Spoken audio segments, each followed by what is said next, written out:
Welcome to TorontoTV. My name is Thomas Mann. Today we are going to talk about Canadian politics, but with two new guests of speakers.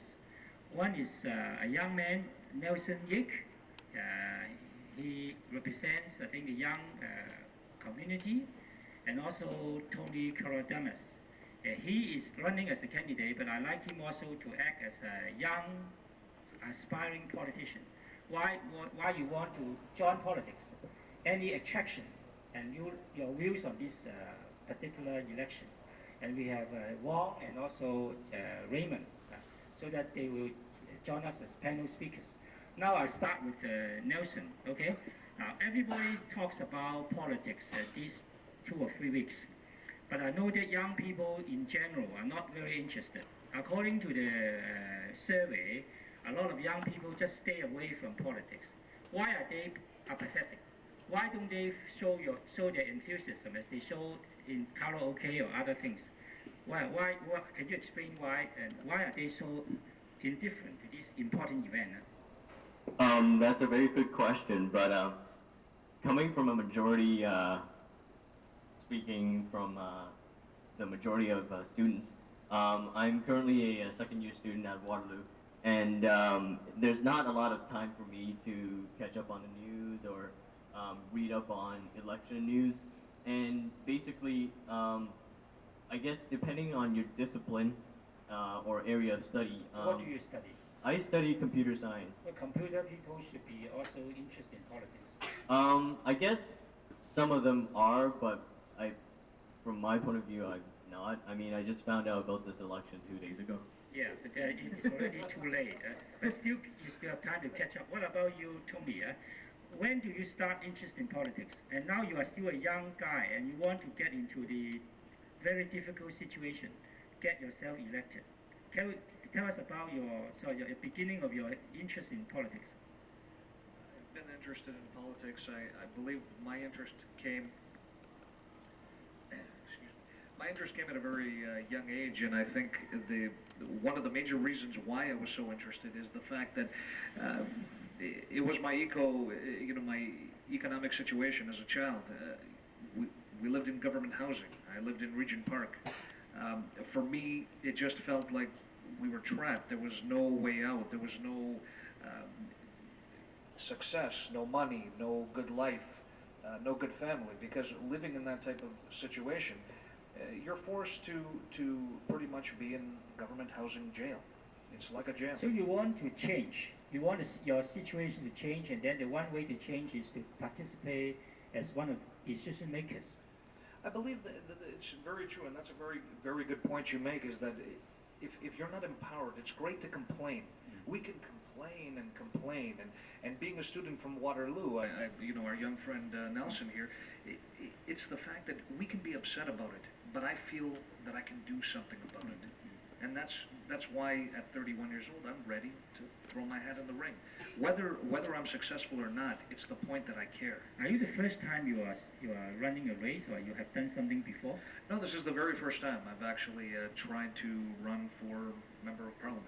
Yeah, why do you start with such a high sort of aim, and don't start with the grassroots like your communities, like the council or the school board? I believe that the reason for that is that in my life it's always been go big or go home. The bigger, the easier to lose, and the smaller you can get bigger and bigger later. You're absolutely right. That's a definitely good point. But I think that with what I want to offer, the things that I want to do for my community, we need the ability and the opportunity. And in the federal position, I will have the opportunity to help a mass amount of people. It's great to start off grassroots. I do a lot of charitable work. I work within the electronics industry. We do a lot of work handing out 5,000 turkeys every Christmas, every year to the homeless. Working with Harvest House in North York, working with a lot of students who are in behavioral situations, and trying to give them an awakening, allow them to come into our facility, teach them how to be good working citizens, and those are the things that I've done as a person. And I think the other thing is that when you're being asked how can you provide the best benefit for the people that you love the most, and that's your mother, your father, your cousins, your brother, your neighbors. These are the people that you have to care about the most, because you live with each other every day. Every day. You know, me and you, if we live beside each other, the only way that I can help you is to actually be in a position where I can help you, and that's being on the federal level. And the federal level will be the most important level to provide the kind of environment for you people to get sort of a better living. It not only a better living. I mean, I actually, as an individual, I come into this as a citizen. I don't come into this as an individual who wants to be a politician. I didn't grow up one day and say to my parents, you know, Mom and Dad, I want to be a politician. So you just want to be a participator, and you believe in sort of democracy comes from participation. I'm passionate about democracy, and I'm passionate about participation. I asked Nelson about when you are interested in politics, what do you expect from this election? Can you tell us what you expect in this election? If you are going to start are you going to be voting for the first time, or you have voted before? I've never voted on the federal level. I've voted at the provincial level and municipal level, but wasn't at the age where I could vote yet. Yeah. So this time will be a very critical voting. If you are going to vote for the first time, what are the criteria? How do you choose your sort of the reason why you cast a vote? Are you going to exercise your vote according to certain criteria? Are you going to vote for the party, or you vote for the representative of the party in your riding? Or are you going to vote in your school? Because I know that some people can register in your campus, and also you can vote in your residence. What will you do this time? I think what I would like to see in this election is I would probably try to learn more about the individual that's currently in my riding, like Tony. Or I would take a look at his party, his platform, compare with the other parties that are running, and basically get the best of everything. The individual, the party itself, because for myself, if the individual is great, but if the ruling party, say, what they stand for does not fit my beliefs, I would see that there's a chance that, hey, that majority government will be them, and I don't want that. What would be your number one sort of preference? If say people have different platforms, if they have individual platforms that you think most important, what will you rank as the most important item in the platform? I guess the most important thing that would raise my attention is education. Tuition fees?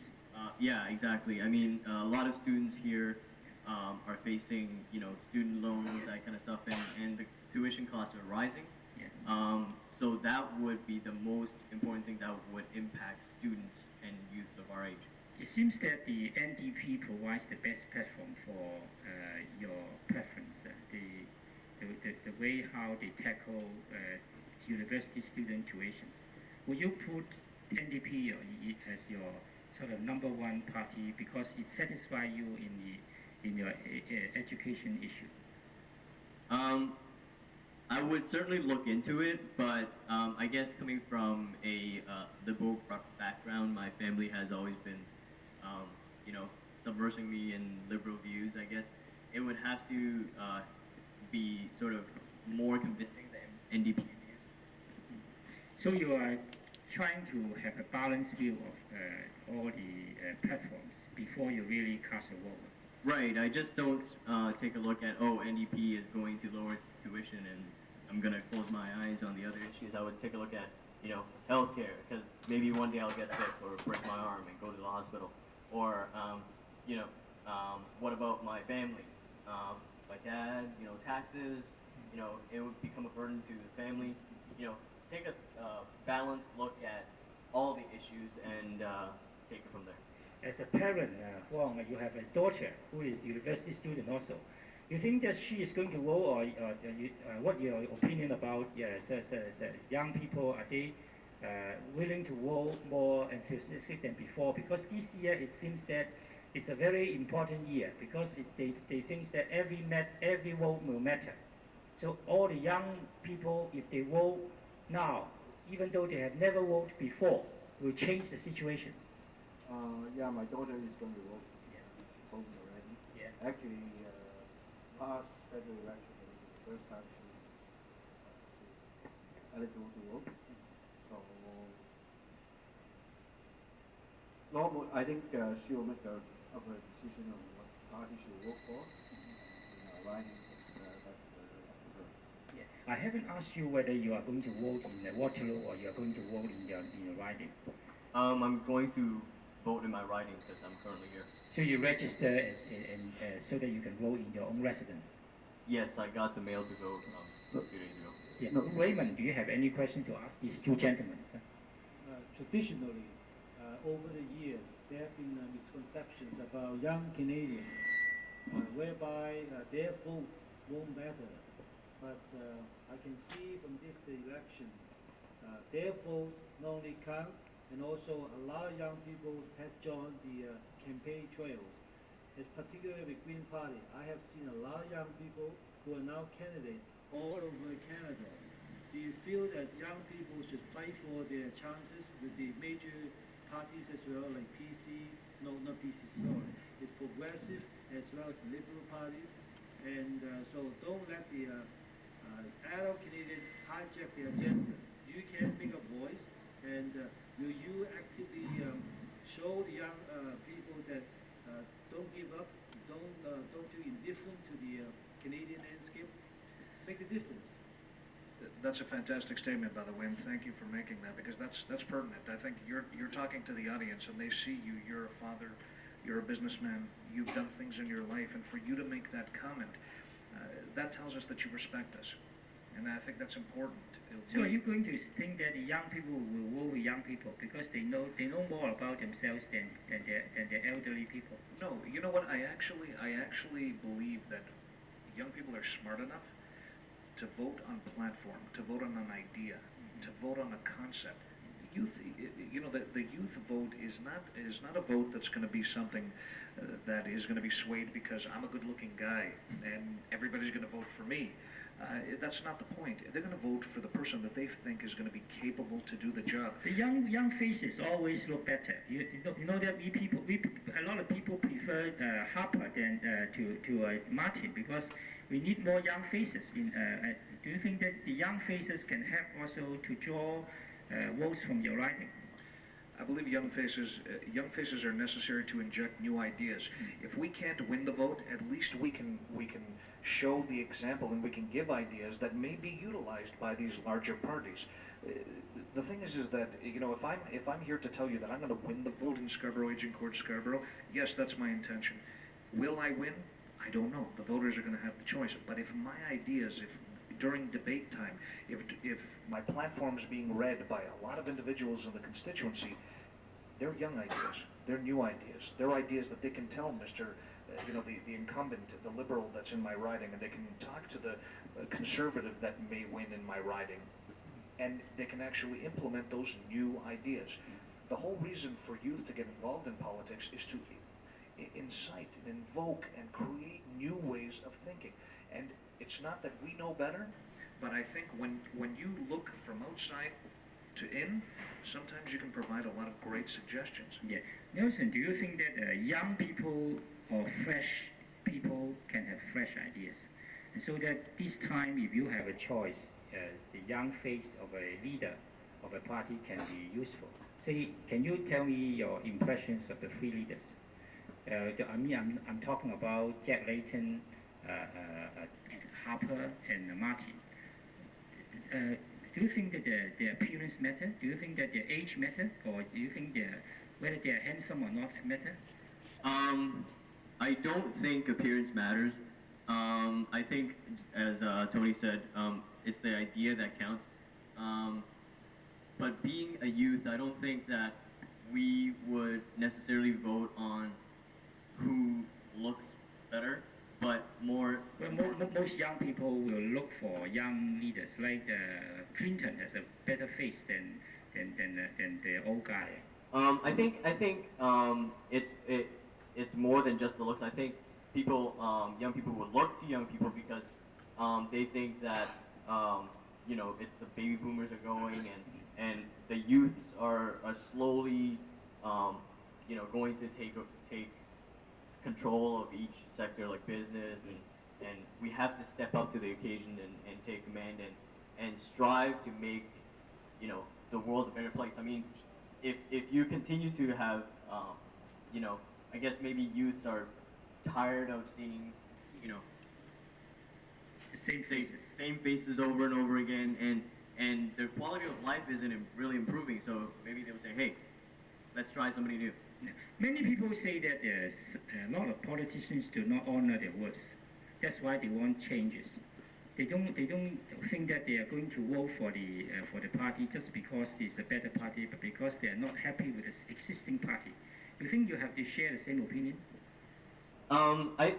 I share the same opinion to a certain extent. From my point of view, I'd say we've had liberals long enough, or conservatives long enough. Things aren't getting better. Maybe it's the person, maybe it's the party, we don't know, but let's try something else. So you have to take this into account. Young people can make the difference. You have to be as proactive as you should be, because if you let somebody else dictate your destiny, and don't complain about it, because you can take control on the whole political agenda in Canada. As you can see around the world, political leaders are getting younger and younger. And Bill Clinton represents the baby boomers. The first generation of the leaders are now retiring. Now the second generation of leaders are getting younger than ever. I have a strong conviction, before too long, there will be a very young Canadian Prime Ministers that appear on the stage, and I have no doubt in my mind that 10 years from now there will be someone even younger than the current leaders that we can see, and so don't give up. I guess it brings to mind the events that are occurring around the world with, September 11th, the oil prices, the war in Iraq. Perhaps in North America it hasn't affected us that much yet, but we still see, hey, we might end up, going overseas to war, or it's going to come here, and maybe we have to take up something and make a difference. I think that youth today are concerned that what will happen in the next generation, in the next 20, 50 years, and we're concerned about, climate changes, the environment, how will we live, what are our standards of living going to be, and I think for young people, that's the main reason that, hey, this might affect our lives, and we should do something about it. I just have one more question. Do you feel strongly about abortion issue as well as the same-sex marriage? Because those issues seem to me that also affecting the young Canadian very much so. They affect more female than male, today. The abortion issue, probably. But I think it's about families. I think it's about families, and I think that the abortion issue it's been a tough one for as long as it's been on the table. But having two sisters of my own, and having two sisters who are 28 and one is 26, I think about it all the time. I really honestly. So coming back specifically to this issue. Sure. You are representing a party that has a platform in this issue. Yes. What is it? The platform on the issue is choice. Choices. So you are not happy with Harper? No, not at all. So you think that he is not going to, although he doesn't have a specific platform, but the way he talks and his track record doesn't appear that he is going to be very sort of pro-choice? I believe that if that situation does occur, and if Harper's neoconservatives do win, I feel that we were victimized by this party. We actually lost. We were a victim, and I want Canada not to be victim number two. It's important. It's very important. We need to protect the rights that are already in our human rights code. We all know worldwide. You take a look at, I take a look at Grace. I take a look at my relatives. You take a look at your relatives. You take a look at what's happening on the face of this earth, and you know that living in Canada is a fantastic place to be. So Tony, are you going to tell our audience that if we vote for Harper, that we are voting for the new conservative, and not the progressive conservative. They're not progressive, but they are regressive. Absolutely. So this is a very strong condemnation. It's something that I feel strongly that the ideas are not being reflected. There's something missing. There's something hiding. Where is the message? Tell me what your platform is. You know what? I'm like every other reasonable human being on the planet. If you line out, what are the issues? What do you stand for? Not hide under the table and wait till the election is over. Tell me what you stand for. The Liberals have come out and told us what they stand for. We know what they stand for. Mr. Harper, come out and tell us what you stand for. When you ask one question on abortion, what will be the second question you can direct to on the same question you asked? I asked two questions: same-sex marriage and abortion. Yeah. Have you heard about the say the controversy among young people, particularly Chinese Canadians, about same-sex marriage? What do you feel about this subject? Yeah, that subject has been circulating amongst radios and news and the newspaper. Personally, I don't think that they should raise that issue. Like, I think that there shouldn't be any discrimination, but I think it's also, like Tony said, it's all about choice. I guess young people, for us these days, we're more liberal. But if we had to look deep inside us, I think for those of us maybe with religious backgrounds and stuff like that, that whole, the different sex marriage, like, that we would say maybe after all it should be man and woman and not the same. So this is not choice in the real terms, because it was chosen by the church and not by yourself. I think it's what you grew up with and how your ideas were taught to be. If you were raised in a family who was very open-minded, you might be open to the idea, but sometimes that's not the case. But you have to make your own choices, not your family's choices. Right. So I guess it all depends on your personal view. So my view is there shouldn't be. There shouldn't be any change for the definition of the traditional definition. No, I don't think so. Okay. What about your views? I believe that choice is in effect. Choice is in effect. Look, there's no specific law that has to be passed. I think that everybody has a choice. Look, I don't live as a heterosexual publicly. Yeah. I don't, I am heterosexual. I am married to a woman. But that's my choice. You don't need to be a homosexual to support homosexuality. No, absolutely not. Why? Look, in any of our families it could happen. It can happen to any of us. We can have a child one day. It doesn't matter what the situation is. Would you turn away from your child? You think that it seems that according to the trend of this survey, Stephen Harper is going to be the Prime Minister. Is he going to do anything about the same-sex marriage when he gets elected? All I've heard is he's mixed on the issue. You saw the situation where there were two gay rights activists at one of his rallies, and his supporters hit them in the head with a sign. I don't understand what that means. What does that mean? When you go out to protest, it should be peaceful. We've all learned our lesson from individuals who want to try to control peaceful rally. We know what the consequences are. I think before we conclude, we can make some predictions about the trends about this election. Can you talk something about the so far the situation foretells? From what I see currently, it seems to be a conservative minority government, but that is without any change in the trend, basically. So it depends on, I think it will depend on the leadership debate in some sense. I think it will change a lot of minds, depends on the performance of each. Because at that time there is, I think, more serious question asked and has to be answers on the question and see how each leader handle the question that throw at them. And I don't know whether the Conservative Party like now the way that they're not going to discuss several issues, and I think it will be happening. If they are hiding the issues, and if the trend continues, and if the debate is even-handed, no one stands out better than anybody, then it seems the trend foretells that the Conservative will win a minority government. in a leadership debate, it's not whether who wins matters. It's how people perceive your answer. So it doesn't really matter who wins. It's who actually handles certain issues better. So I think we can conclude, at least at this moment, that it's a very interesting and lively discussion about youth and politics, and I hope that Nelson one day you can enter into politics. I might look into that. Okay, and also with many sort of happy prospects for your candidacy. Thank you very much. Tony, I appreciate and that. also your participation. And Actually, there are several students running in this election.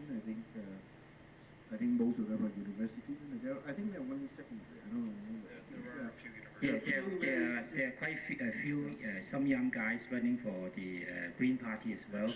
So we hope that we can see more new faces in politics, and happy to join our discussions. We can invite more young people to come here and share their views with us.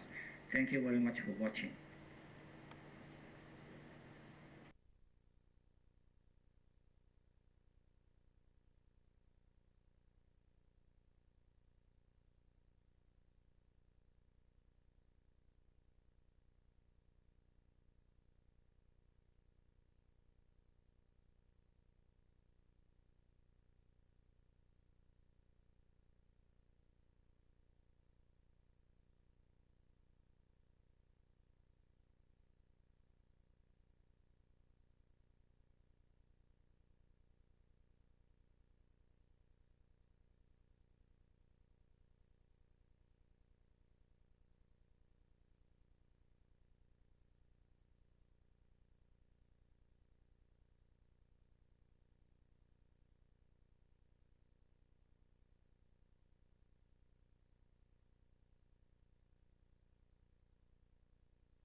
Welcome back to Toronto TV. My name is Thomas Mann.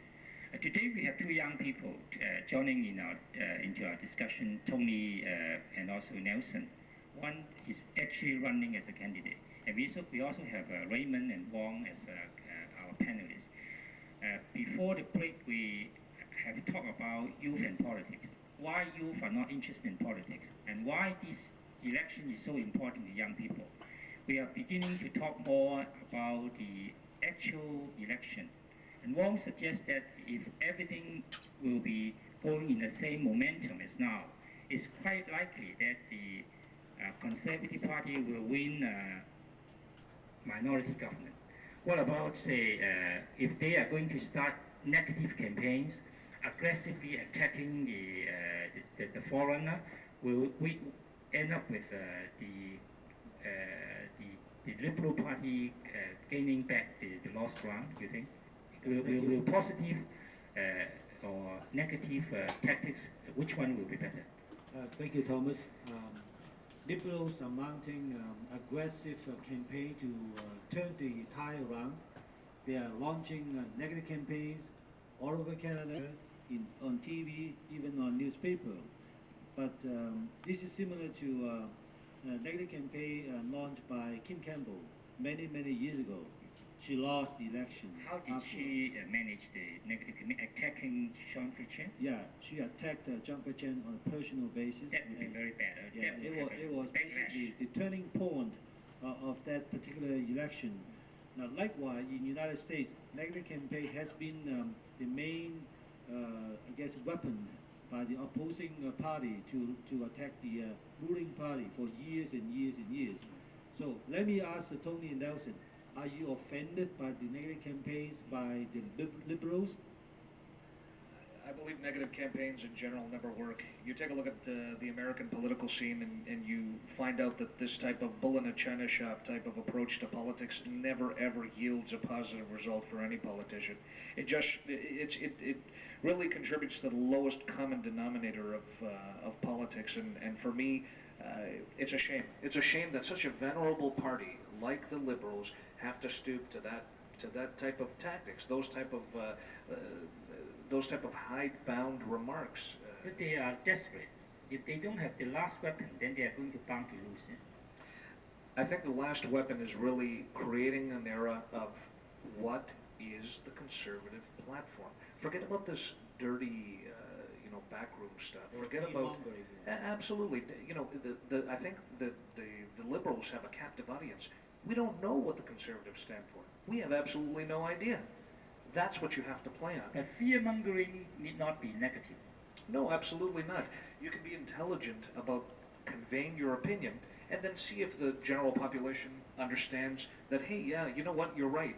What does Harper stand for? What is his platform? What is the party platform? What do they stand for? And I think that that's what all Canadians are asking themselves right now. As we know, a political race is like a horse race, and the last mile is when the winner is chosen. Yes. Yeah. It's very important to understand. I really think that we have to be careful about when we talk about negative campaign. Firstly, is it a personal attack on Harper? Secondly, what those ads are talking about? Is it talking about Harper's position on certain issues? If it is talking about Harper's position on certain issues, it might not be a negative, right?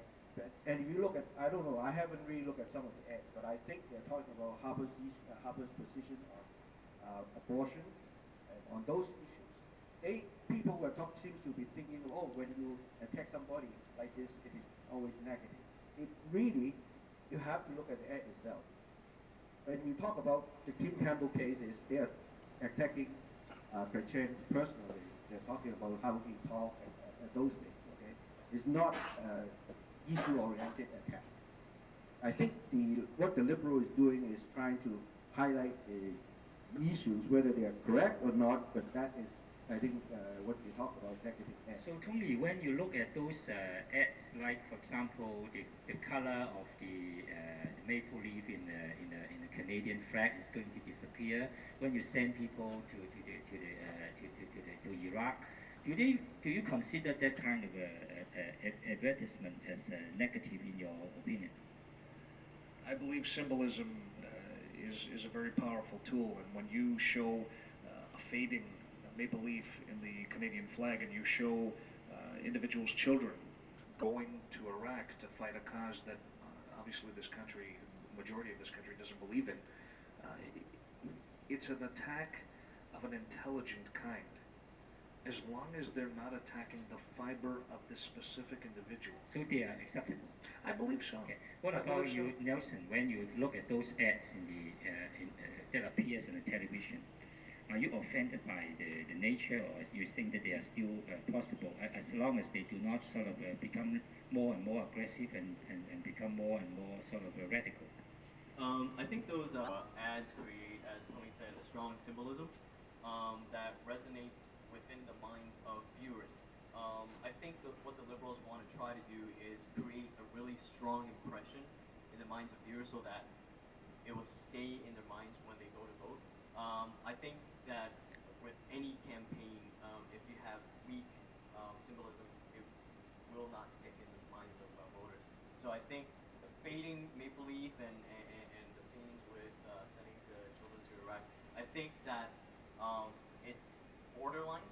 It can depend on what your views are, but I think that's really up to the voters.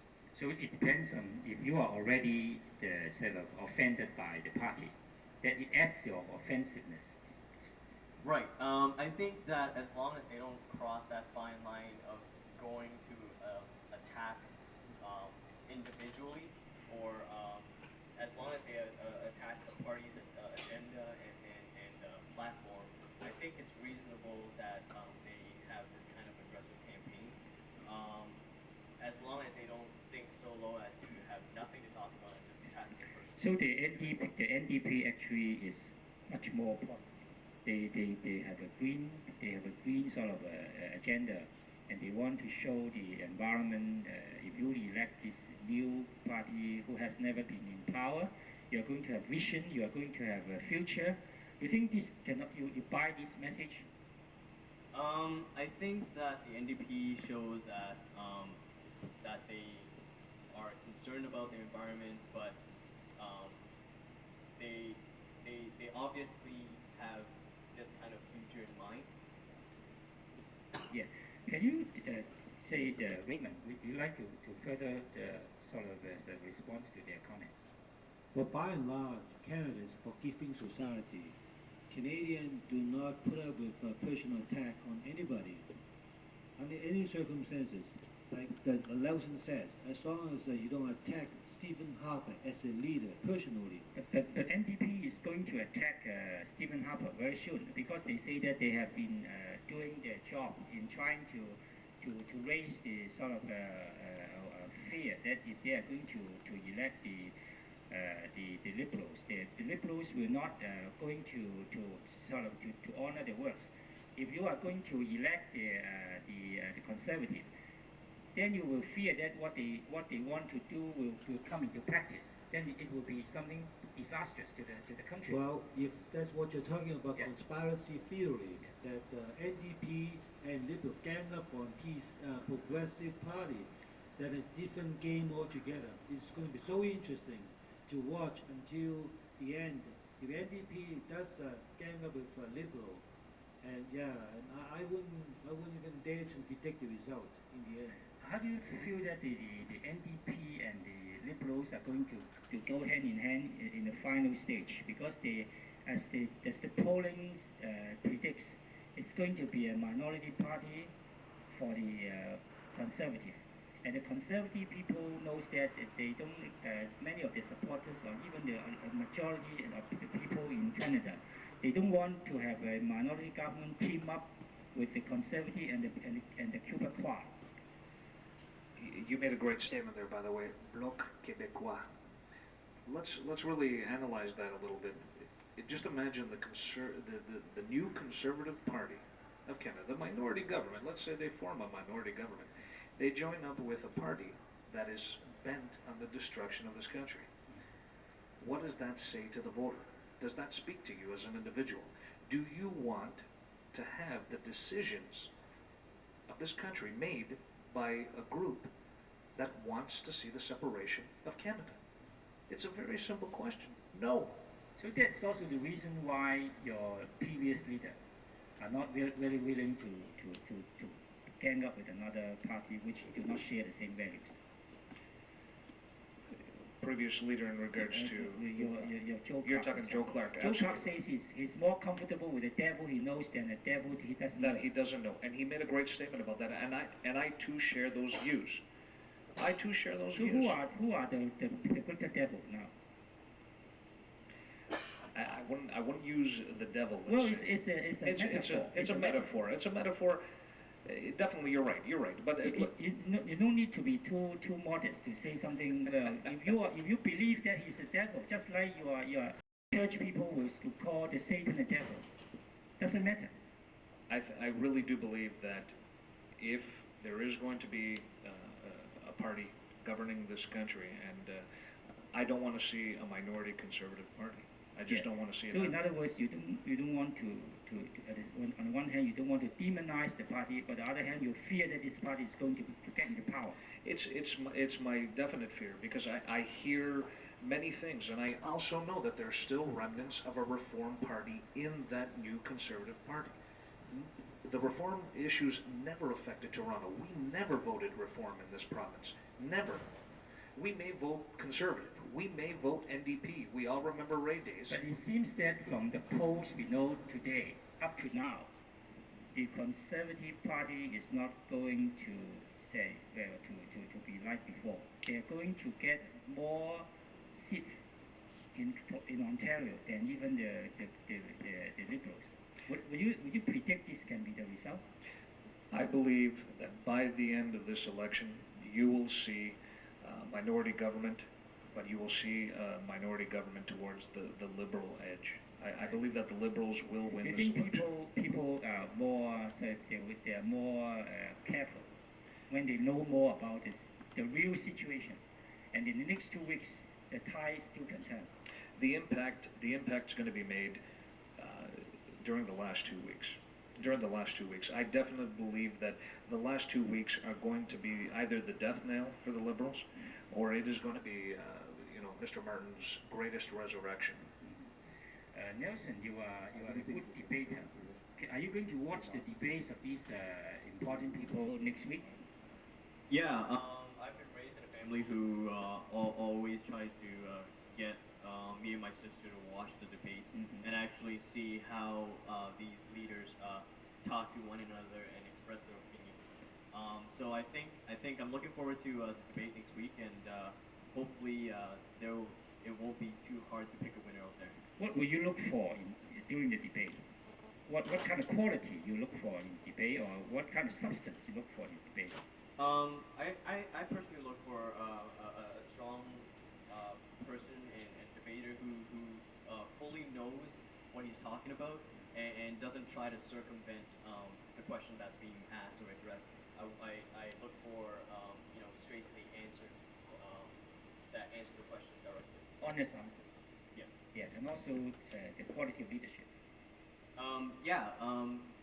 I think it's a little hard to determine the quality of leadership during the debate, but you can tell by how firm his tone is, how demanding he is.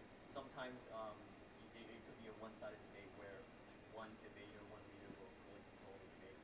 Are you going to watch the debate among the contestants or the candidates in your riding? Is it important to watch these people sort of in close range, so that you know really these people, why is this sort of an incumbent not as good as people could perceive?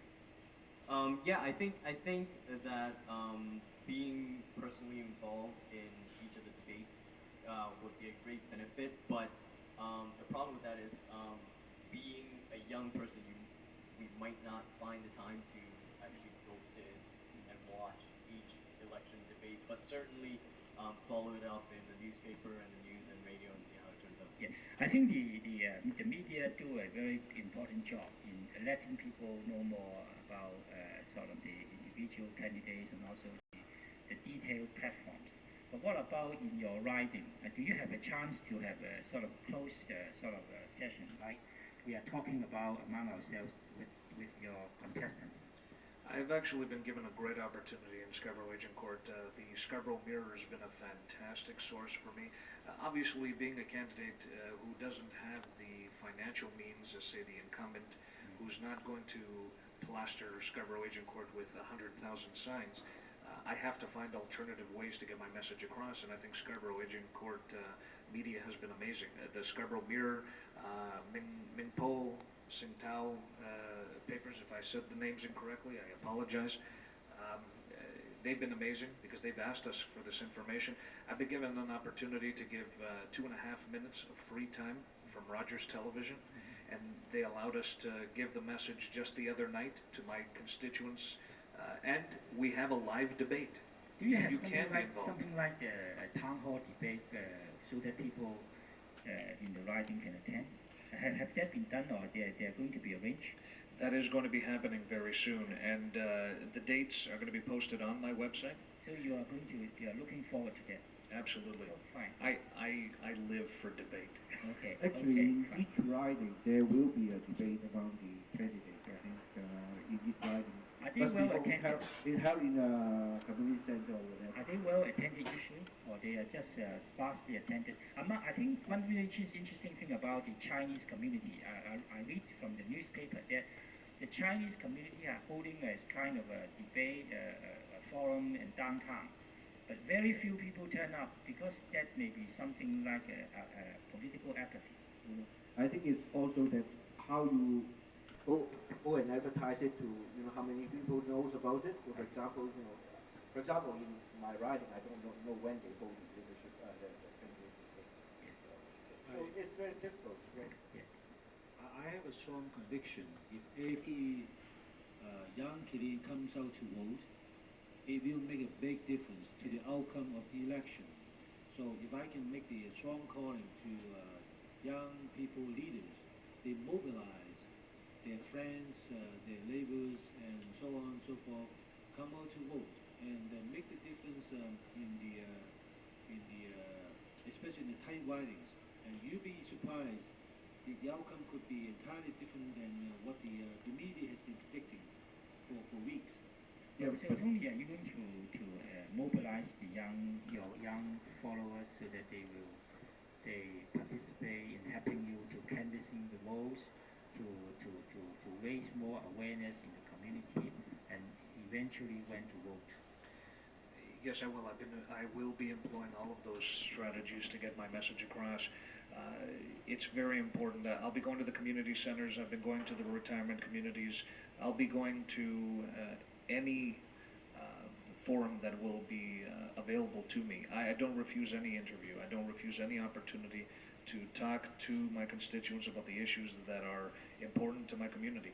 I think it's important that a politician makes his time available to anybody in any forum, and I think that if I was afraid to come here and talk to you, and I know that the questions are going to be difficult, and I know you're going to ask me. We are very kind to you. We don't ask very critical questions. We have been very moderate in our approach. So you don't need to fear. That's why you come. But you may have to face very harsh and critical from journalists who want you to be beaten. And you're absolutely correct, and that's something that is going to happen. I believe that during the debates, a lot of questions are going to come from the floor, and I am anticipating, and I am expecting, and I'm relishing the opportunity to give a great answer. It's always a great process. You will be maturing through every sort of debate, every sort of Q&A sessions. I want to ask you, you have a sort of a computer network to promote yourself. How successful and how effective is this new type of communication now? Actually, I find it to be quite refreshing, to be honest with you. Handing out the CD-ROMs with my website attached to it and the links attached to it, communicating my website out to the community. I've actually received about 4,000 hits on my website, so it's been pretty good. 4,000 hits? Not bad, not bad. And I think that it's kind of important that I was able to create that type of opportunity for myself. I'm a novice at web design, but I did a lot of the work myself. You know that the candidate for the Democratic Party, Howard Dean, in America, is very successful in mobilizing people to help him in running his campaign in America.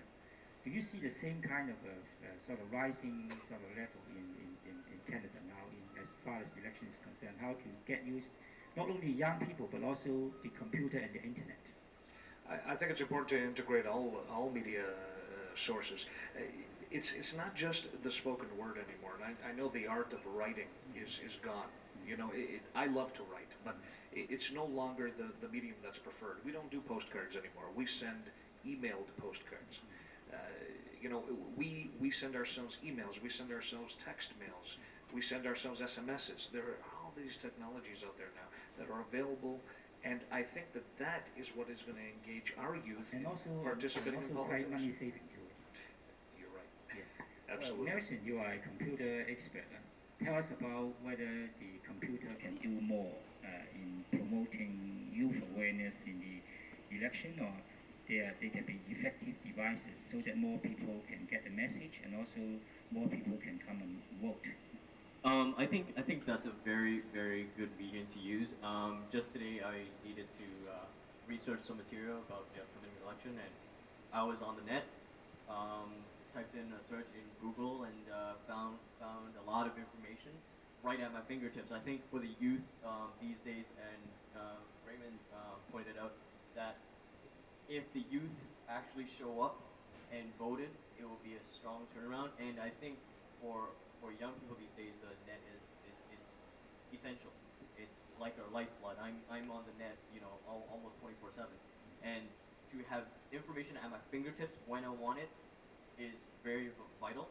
So I think the internet medium is of great importance, especially to young people. Yeah.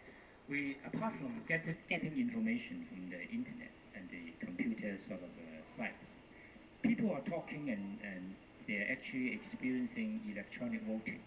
So people in the sitting room and even in their study with a computer, they can vote instead of going a mile or half a mile to the voting booth. Are you optimistic about more and more can be implemented this way? I'm pretty optimistic about e-voting. I think since e-voting is still in its early stages, there's still some fine-tuning. I think the main concern is security and how to accurately count the votes.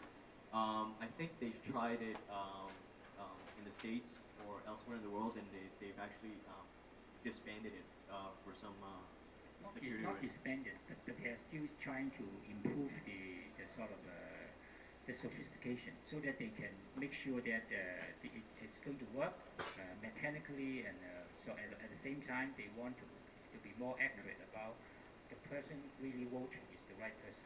Right, and especially that with the viruses that have been going around, I think a lot of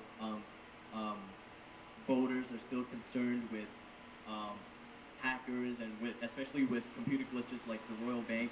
They're afraid something might go wrong, and I think that we are still pretty confident in actually going personally and dropping the ballot. I think that's one of the basic human instinct, and it's going to take a while for people to be confident enough that e-voting will be enough. I think at least they should try to allow both choices. People who prefer the conventional type of voting will continue, and young people who don't want to bother to vote may have another incentive to vote. Are you happy with this situation? I'm very much in agreement with you, actually. Right now, actually, as a fact, a point of fact, they do submit the final count of the votes at the end of Election Day to Elections Canada through an electronic medium. So they are sending the totals via electronic medium. I just think it's time that's going to be required. Just like the teller, you still have people who come in and pay their bills by hand, but we have the telephone, we have the internet, we have all these other mediums. It's only time that we need to actually promote that e-voting system, and I believe in it. I believe in it wholeheartedly because I know that would bring out the vote, the youth vote that we're talking about here, the one that we're so passionate about. The youth vote that we're talking about, that's going to make a big difference in this country come 10 years. What about another interesting development now? Some of the candidates can have online responses to questions they send through electronic mail. Do you think that this will be the trend? Some people even say that marketing. Text messages. Yeah, they kind of text messages so that they can get, once they get a message, they can answer you to your to your cell phone, something like that. I think it's very important. The thing is that we're so disconnected. We're so disconnected. The politicians, the federal politicians, are so disconnected. There's this middle management. You've got the provincial layer of government, then you've got the municipal layer of government, then you've got your councillors, you've got your trustees. But the federal government is up here, and it's always the big boss. It's always the individual who's looking down on his employees instead of us becoming the messengers for our constituents to Ottawa. The political system has reversed itself, and really the MPs are Ottawa's messengers of bad news to the constituents. That shouldn't be the case. Sure, because we understand that the federal election is so important. Although the decision makers make the decision in October, but it affects everybody's life. It affects the sort of basic values of the Canadian citizens. So I think the young people who are disenfranchised in the past is going to be more and more important in this election. We understand that they even have a new sort of reform so that each vote will cost about $1.75. So even if they are going to push for the kind of electoral reform as a representation, proportional representation, so that even the minor parties have a chance to get elected, that will change the political landscape. So I think today we are very interested in this discussion. Before we round up, I think I hope everybody can give about 60 seconds about your opinion so that you can get yourself across in this important debate. Start with you, Raymond. What do you think that we should encourage our audience? I'm hoping young Canadians to make sure that youth agenda will forever on horizon, whereby politicians cannot forget about the future leaders of the society. They're the backbone of the society. Without their new ideas, their innovations, and Canada has no future. So they have to make sure that whoever wins, they have the youth in their agenda. Whatever they do, don't just care about anybody else but the youth. So for them to remember, the youth must voice their opinions one way or the other, like it or don't like it, and never mind, you must make your voice known to them. So the youth are important to all politicians, so make sure that the youth agenda is in your agenda. So what about you, what do you want to say to your fellow young people? I just like to say that make sure you go on the net, go out, try to learn as much as you can about the upcoming debates. Tune in on television, the radio, learn as much as you can, and then decide in your own mind what position you support, because after all, it's going to affect all of us. So Nelson, you are terrific. I think you are talking to the right people, to the right, with the right voice and the right message. So what about you, Tony? Are you going to be very optimistic about your fellow people voting for you? Absolutely. I really do believe that I have a clear-cut message for the youth in my community. I stand to gain a lot of support from individuals who feel that the other parties really don't have their best interests at heart. And my platform on education, my platform on youth and community, please, by all means, I implore you to visit my website at www.pcparty.org or contact me direct at 416-301-1150, and I will answer any questions you have honestly, and I'd be happy to count you as a supporter. Come in, help us with our campaign. I'd love to involve all of my community in this political effort. Thank you, Tony. You get a very good performance tonight. Today, I hope you will have a very good political future. Wong, you will have the final words in this forum. I really think that the youth these days has actually lost, I think, the involvement in politics. Because in the days when we were in the universities, the youth in the universities are much more interested in politics than today. They are really looking at more bread and butter issues than the political issues. So you are analyzing and giving the sort of anatomy of the situation, but we hope that there is always something bright in the future. We hope that we can be more optimistic, we can be more positive, and we can see a greener political landscape in Canada. Thank you for watching. We hope that we'll see you in future, and we are going to have these kind of forums every week. Tune in, please. Thank you very much for watching. Thank you.